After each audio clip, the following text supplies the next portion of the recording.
Hello everybody, my name is Christina and I'm a PhD student from the University of Siegen.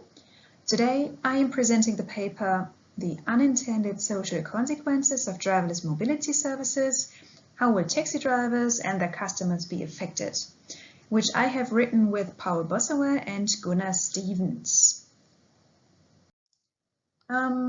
Various companies are currently trying to bring fully autonomous taxis on the road. So this concept with unmanned autonomous vehicles that can be booked on demand and which is also referred to as shared autonomous vehicles. So in short, SAVs. Currently, the potentials to contribute to a more sustainable mobility are being discussed very controversially. Within this discussion, the ecological dimension of sustainability is in the foreground, whereas the possible social effects are discussed to a lesser extent. So while some benefits are surely to be expected, the development of unmanned SAVs poses a serious threat to two groups of people that we took a closer look at in this work. So on the one hand, there are the professional taxi drivers, whose job might become obsolete with the introduction of SAVs. And on the other hand, there are also the taxi customers with impaired mobility, for example, who are dependent on mobility offers that come with human assistance and that might get lost with the automation of the taxi services. There are many experts that currently claim that there will be no more professional drivers in the age of SAVs. But actually, in a recent study, I talked to some German taxi drivers, and of course they are of a different opinion. They say their job is really more than just the driving from A to B. They say that they serve many customers who are older, who are impaired, and who really need assistance during the ride or before the ride. So it is not known what relevance this group of needy people actually has. So we think that quantifying the group of potential taxi users that are in need of support might reveal, on the one hand, the potential for assisting taxi drivers who might also have a right to exist in times of autonomous vehicles, and on the other hand, the potential for the design of SAV concepts focusing on mobility impaired people. So with this in mind, we address the following two questions in this paper. First, what share of the taxi business is accounted for by taxi ride with mobility impaired customers? And second, how can the needs of mobility impaired people in times of autonomous driving be considered? When we take a look at the taxi industry in Germany, we can see that it has quite some relevance, with more than 28,000 taxis and hired car companies, having more than 53,000 vehicles and 255,000 taxi drivers, transporting more than 400 million passengers every year. And in 2018, the estimated revenues were around 5.3 billion euros. So, as I said, with the taxi driver as a human person being part of this mobility service, he or she provides a certain assistance and support to the customers. For example, the taxi driver reported that they help with loading, unloading luggage, or the wheelchairs, other walking aids or shopping. Some also reported that they pick up their customers in their homes, so they really do help them down the stairs, get into the vehicle, they fasten their seatbelts and so on. There is really no doubt that autonomous driving will have a disruptive effect on the taxi industry when vehicles will be able to drive without any human intervention. The elimination of the driver seems to be the logical consequence, especially from an economic perspective. Regarding social effects, autonomous driving will increase social sustainability in manifold ways. The greatest expected benefit is improved traffic safety. Today, most accidents are caused by human error, and this could be deleted, of course. So people would no longer have to focus on driving also, but could use the time otherwise in the car. As the traffic flow might be more efficient, emissions and noise could decrease, which would have a positive effect on people's health. And autonomous mobility on demand could increase mobility in rural areas that are underserved by public transportation. And also another important point is that autonomous driving is expected to increase social sustainability, as it allows for a socially more equitable and self-determined access to and use of mobility. So especially for people who are too young to drive, people with disabilities, for the elderly, this might be a good solution. Of course, there are also some downsides to be expected. These include concerns about data protection and privacy of road users, as well as concerns about the technology dependence and human immaturity. And another drawback is, as I mentioned before, the negative impact this technology might have on the labor market. When you look at the studies that suggest different design implications for SAVs, the group of mobility impaired people has so far received little attention. The study rather take the average customer into account, who only want to be transported from A to B. And they focus, for example, on user interfaces or how to design the interior of the vehicles. There are actually some studies that take people with reduced mobility into account. For example, they suggest robotic assistance to facilitate getting in and out of the vehicle, to secure the people's equipment on board. But still, there are other activities and services that also the taxi driver mentioned during these interviews that take place outside the vehicle and that are not covered by these studies. It's actually not easy to find reliant data on taxi use in Germany. Thus, we took a look on a representative survey that focused on customer satisfaction with taxi companies, and which was commissioned by the German Taxi and Rental Car Association. We then re-evaluated that survey on taxi use, which was conducted in Germany in 2014, with regard to our research questions. And 1,580 people participated in that survey, of which 488 used a taxi during the last 6 months. The interviews were conducted over a period of 2 weeks in January 2014.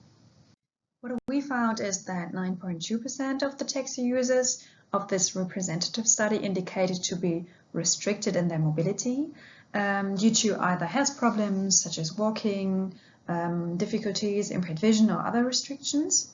And we consider this share to be potentially in need of assistance and depend on a taxi service where a human being is present. And these people are characterized by a higher age. 70% of them are 60 years or older, and from the non-restricted this is only 22%. They are more likely to live alone in the household than the non-restricted, and they are less likely to have a car in the household. Most of the mobility impaired are pensioners, and compared to the other taxi users, they use the taxi service much more often. About 23% of them are intensive users, so some of them use taxis also several times a week. Another 25% of them uses them regularly, and about 52% just rarely uses the taxi. The mobility impaired use the taxi mainly for health or medical reasons, or use it for official patient trips. And they also use it more frequently for everyday trips such as shopping or other services. And in contrast, the non-restricted use taxis mainly in the context of events, parties, or other leisure activities. Nearly every second taxi user with mobility impairment uses the taxi on his or her own. So many of them are left on their own during the ride or before the ride, so they do not receive any assistance from an accompanying person, for example. So for those people, the presence of the human taxi driver might be the most important thing here. In total, the survey participants undertook 2,315 taxi trips during the last 6 months. For trying to find out the share of taxi trips that was conducted by mobility impaired people, we took a look at the figures that show how often these participants took a taxi during the last 6 months. And according to a conservative calculation, passengers with restricted mobility account for at least 419 trips of the 2,315 trips. So this means this group accounts for a share of at least 18.1%. Thus, although the mobility impaired account for only 9.2% of the users, as we have seen on the previous slide, they account for 80.1% of the total number of trips due to the more intensive use of taxis. Well, what does this mean for the taxi industry and for the taxi drivers in particular? A share of 18.1% of the total number of journeys is of course not super large. It does not constitute a majority, but nevertheless it represents a significant quantity for the taxi business. But of course this figure is just an estimation, and we want it to be understood as the best approximation that is possible on the basis of the data that is available. There are indeed some reasons why the share of journeys where human assistance is required might be lower. First, not all mobility impaired individuals per se require assistance when using a taxi. So while there are some passengers with reduced mobility who cannot make it to the vehicle alone, who cannot get in the vehicle on their own, cannot stow their luggage on their own, or cannot fasten their seatbelts, there are certainly some passengers whose limitations are not so extensive. These passengers could possibly use an SAV without human assistance. With regard to the economic importance of these journeys, we must add that this figure is an absolute number of journeys, so the data does not provide any information about the distance of the journeys, and so we do not know the revenue of that part, that share of the journeys. On the other hand, people are getting older and older in Western countries and in Germany in particular, so more diseases are to be expected in the future. Thus, the number of people who need help with their mobility might also increase from that perspective. With regard to the taxi business and the importance of human taxi drivers, these figures confirm the statements made by the taxi drivers in this recent interview study that I mentioned before, that pointed to the relevance of the customers in need of assistance. The question, of course, is if it will be the professional taxi drivers who will actually continue to perform this type of assistance. It is also possible that other persons will be engaged to take over these tasks. The role of the assisting person could be taken over by different persons. For example, SAV operators or private companies could either retrain the taxi drivers, or they could even hire new staff. Public institutions could provide such services, but also it is possible that the mobility impaired people themselves must coordinate the assistance. And it is also possible that some SAV operators will employ human taxi drivers as a kind of exclusive service, regardless of the passenger restrictions. With regard to the design of SAVs, we suggest to consider different aspects that might support mobility impaired users. There should be easy access and egress to the vehicle, for example, by providing ramps. Inside the vehicle, there must be enough space where, for example, a wheelchair or other objects can be placed and securely fastened. For those passengers who have very severe physical limitations, there must also be the possibility of automatic seatbelt closure. And to serve the different requirements of the customers, user interfaces should be adaptable, for example, in brightness, in contrast, in size, and so on.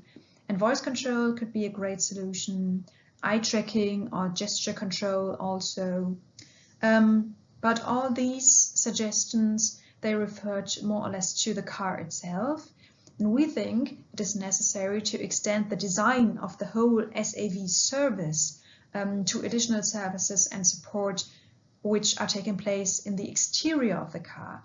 As some passengers require assistance, before entering or after leaving the vehicle. So when designing the SAV concept, assisting persons should also be considered to take over such supporting tasks. Of course, this work does not come without limitations.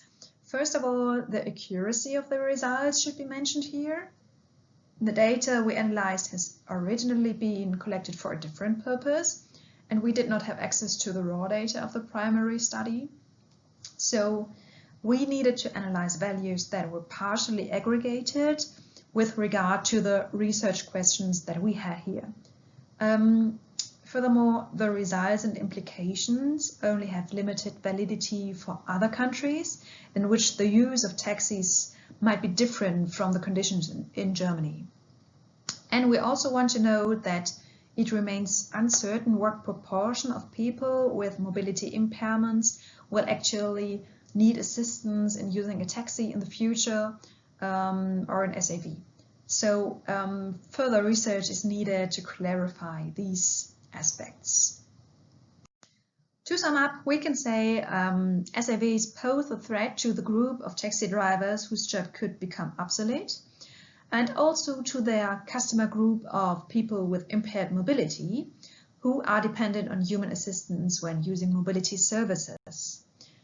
Currently, there is a lack of knowledge about how large that group of mobility impaired people is and what proportion of their trips make up the taxi business. We calculated 9.2% of all taxi users in Germany are restricted in their mobility, and that these customers are using taxi services more often than the average person. In total, they account for approximately 18.1% of all taxi trips, and this relatively high figure shows how important the offer of taxis is for the mobility of these people. And we propose that this vulnerable group be given more attention in the design of SAV concepts. Thank you very much for your attention and stay healthy. Bye.